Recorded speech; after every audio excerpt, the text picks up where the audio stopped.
Thank you for the background video. Dr. Norsaidatul, can you raise your hand if possible? Yes, hold on. Okay. See whether I can raise my hand. I don't think I can. Okay, I have to raise my hand. Okay. The reactions button. Yes. Okay, thank you very much. Can you hear me at the present moment? Yes, we can hear you. Yes. Thank you very much. So, very nice. I know Dr. Noor Haniza from Polytechnic. I mean, recently we had a good session together, and it's lovely to see everyone here. So, good morning to all. I think this has been one of the best time ever because I'm no longer youth, but I'm among the youth, which is, I think it's a brilliant way on how to bring youth back among the people that probably are no longer youth, yeah? So let me share my screen at the present moment, all right?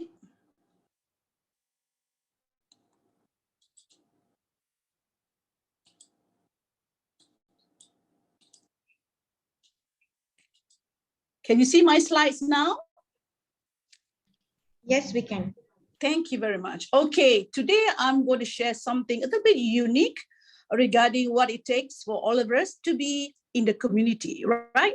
So all of us are inside the ecosystem. We believe that, you know, there's no difference between any one of us. But now with pandemic, all of us are very worried because health seems to be one of the most important factor. So what about wellness? Wellness is also very important. We need to take care of health. So in any community program, there's always the element of risk, right? Sustainability is all about risk management, compliance, community, environment, economy. More so, since we have a lot of products, we have a lot of services, we have a lot of technologies. How do we integrate all of them? All right. So under SustNET stands for Sustainable Business Network Association Malaysia. I'm one of the founder of SustNET ever since into year 2015, when I got to know about SDGs with one of my core founders of SDGs from USA, which is Dr. Joel Carboni. Now, what makes me interested in health and wellness, because a lot of people, when they want to do something, they have to define what is the meaning of projects, right? Project under sustainability is not an easy task, but if you are a project manager, one of the most important things that you need to do is to design your project in a manner that it embraces the element of sustainability impact to the community, to the environment, and to the economy. All right. Now, I'm also part of a very strong association, which is related to not only the communities of the universities, polytechnics, college communities, schools, and so on. We are also part of the other industries such as Malaysian Oil and Gas Service Council, with the with the landscape architect, with various other communities, with manufacturing, IT, AI, and so on. Because part and parcel of the community is all about how we network with each other, right?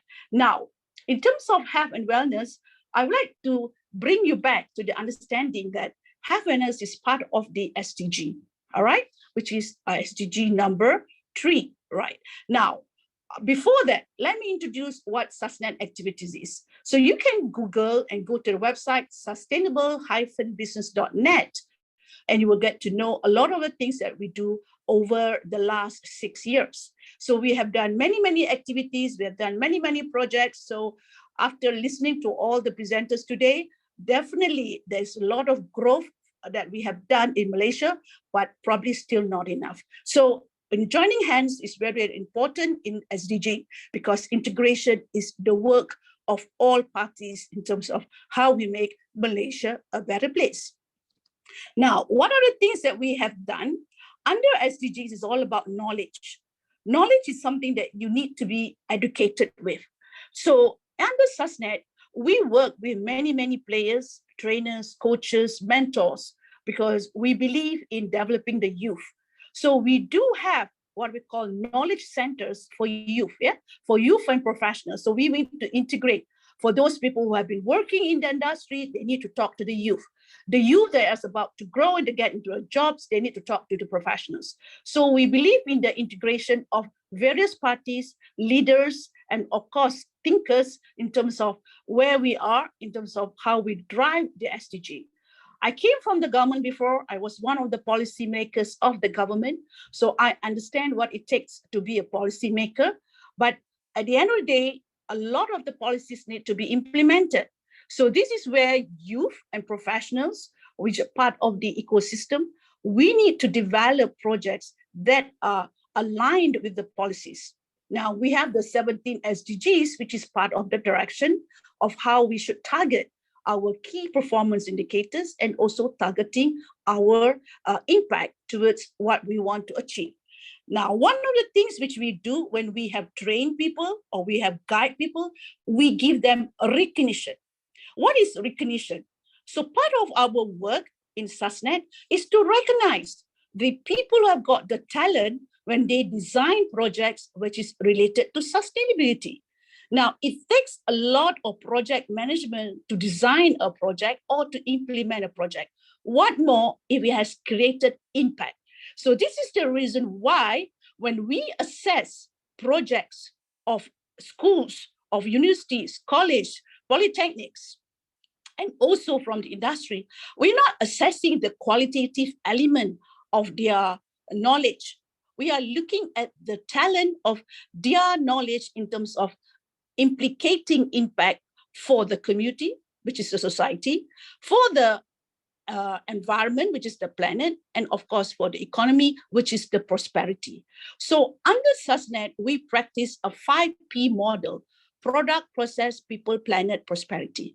Now, every one of us, when we talk about projects, they always look at terms of products. So what is it that I'm going to produce, or I'm going to create, or I'm going to design, or what is it that I'm going to apply in terms of ISO, in terms of standards, in terms of compliance that will make me become much more profitable? Now, sustainability is not about profit alone. Sustainability is about prosperity. We need to bring equilibrium to the society, to the economy, and to the planet, where everybody will create a much more better space for us to take care of our roles and responsibilities and be part of a much more harmonious society. So in terms of how we do our recognition, once a year, we invite all schools, universities, colleges, polytechnics, and the industry people, plus the NGOs, to come forward and share whatever that they have done on sustainability impact programs, and we can give them the recognition in terms of to what level they have achieved.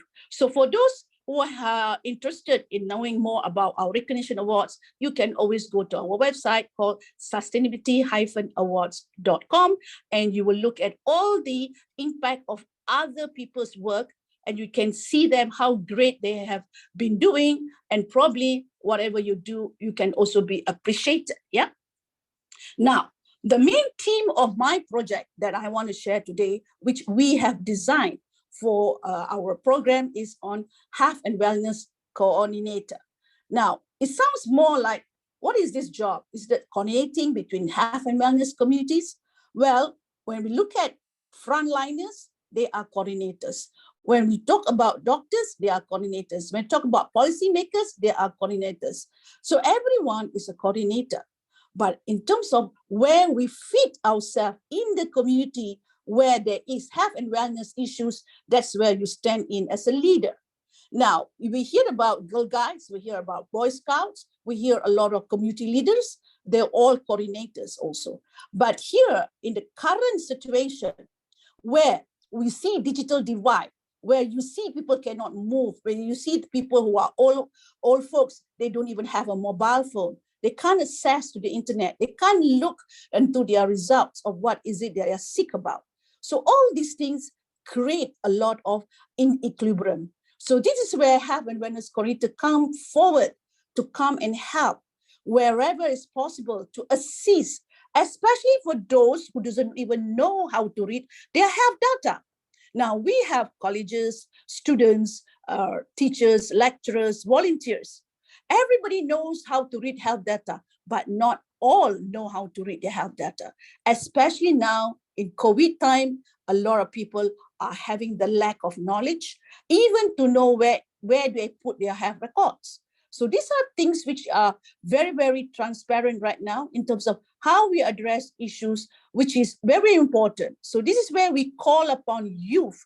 Yeah, we call youth to come forward.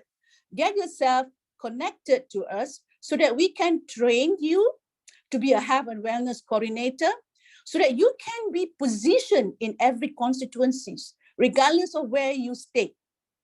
And that's where you play the role in knowledge sharing in terms of what it takes to handle health, and who are the people in your community that you need to help them much earlier than anyone else.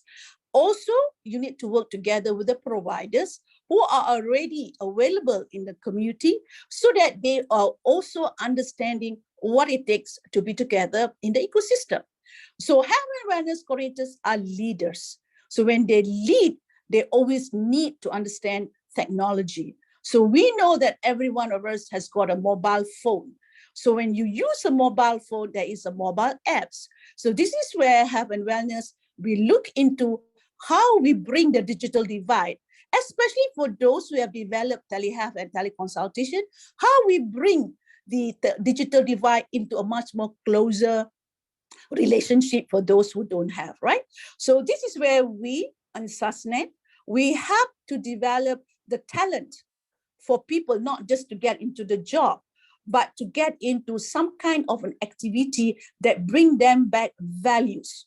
Under sustainability is all about values. So if you do not contribute values, therefore you will not create impact.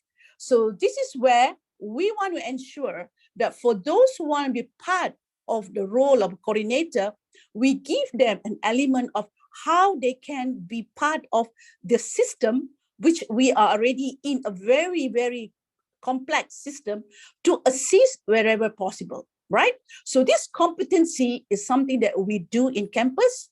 We also do online. We also do offline.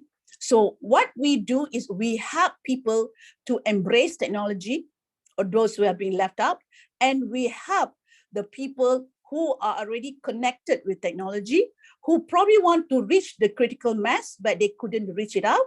So this is where the health and wellness coordinator assists in bringing everyone together on a platform that can make everybody benefit. So prosperity on the platform, that's where we are sharing under the health and wellness coordinator role. So this is where we bring in a lot of people from various, various constituencies to come forward.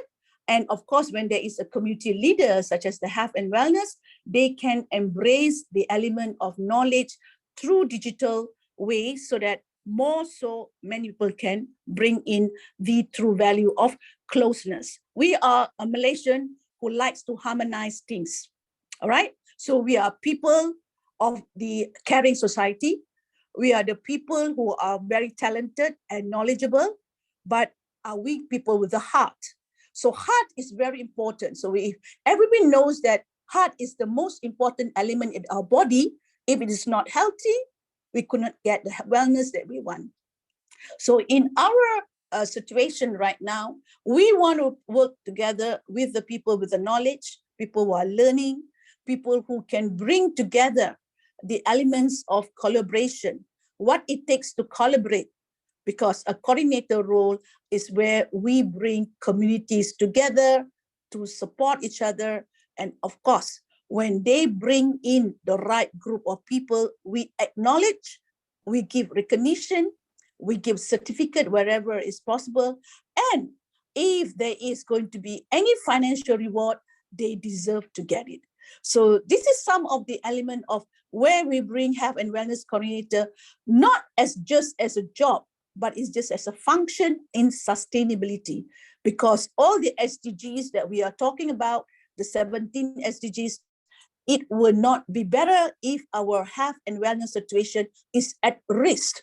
So we need to manage risk in our ecosystem, and therefore we as health and wellness coordinator in the ecosystem, we have to reduce that risk And that's where we need to come forward and learn how to reduce it among our community. So one of the things that we do in terms of how we bring in this digital divide, we also work with a lot of parties which are very much involved in the industry itself, whether they are doctors and experts. We bring them together onto our platform. We work with organizations and companies who wants to do corporate social responsibility. We bring them also into the platform, and we also bring in the technology providers, which are very much the people who are bringing the a lot of programs that can get into the apps. Yeah, so we bring them together. So we, as the people who are involved in the ecosystem, we need to integrate all these elements in a manner that it benefits everyone. So we don't want to work in silos, neither do we want to create discrimination or inequality. So we want to make sure we fully harness the meaning of sustainability, because at the end of the day, we all got to be together as one big happy family. So this is where, under our SustNET program, we work especially with programs. So one of the programs that we are working with is with International Islamic University. So we had our agreement with them to bring all their universities students to come on board on how to be the first batch of our health and wellness coordinator program. So when we look at their talent, we definitely will know to what extent they're able to do the community engagement.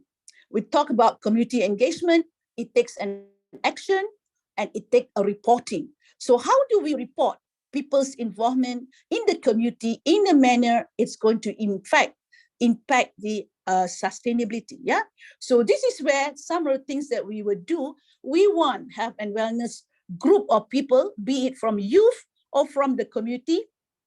They register themselves under our health and wellness apps. We'll give them the free advice on how to read on health and wellness index. We look at their program in terms of how they do prevention.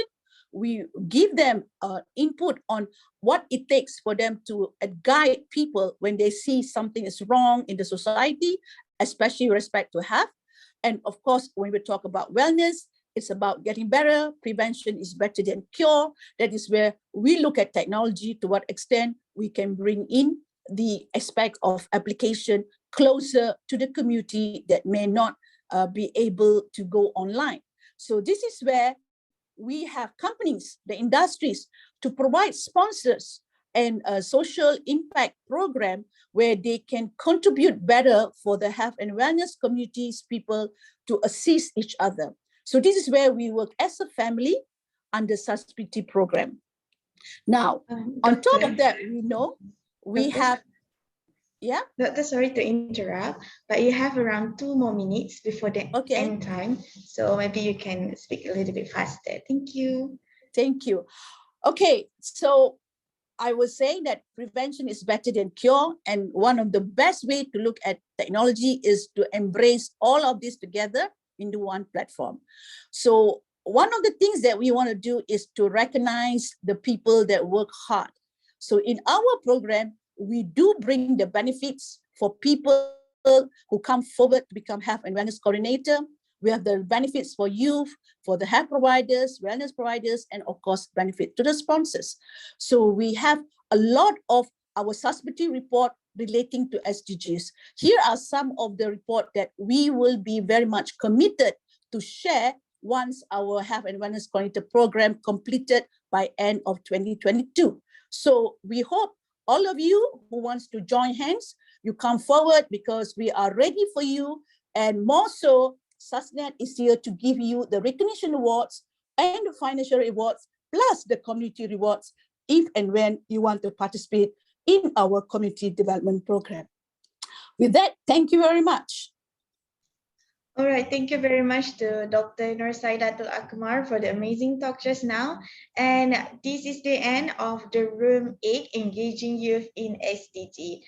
Before we end, I would like to thank 4 speakers today, Madam Harani binti Muhammad, Madam Joy Lin Chai, Dr. Nurhaniza Muhammad, and technologist Dr. Norsaidatul Akmar Mazelan for the amazing sharing just now. So all participants and speakers, you may return to the main room for the closing remarks. Thank you so much for participation.